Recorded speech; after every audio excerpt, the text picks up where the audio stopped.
In this lesson, you will learn more about your mouse. It is used to select by moving and clicking on icons or tabs.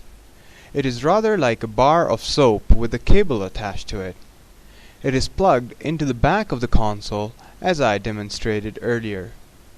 The mouse is either plugged into a serial port known as COM1, PS2, or a USB port in the back of your console. It is best to attach cables to the computer while it is turned off, but USBs do not require the computer to be turned off. As a result, if your mouse is USB, then you can attach it to the computer while it is still on. A mouse comes with its own software which can be installed with the help of Windows Add or Remove Programs tab. This software contains the drivers needed for your mouse to function properly on your computer. It is best to keep an area on your desktop on which your mouse can move easily.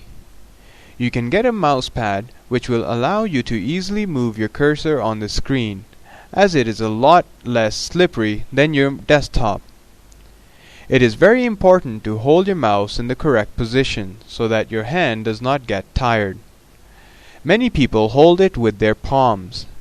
In this method, the thumb lies along the left edge and the ring finger lies on the right edge.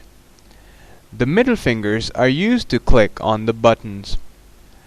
There are many types of mice, but the regular ones used nowadays are wheel mouse button, which has a right click button and a left click button and a scroll button to move up and down in the middle.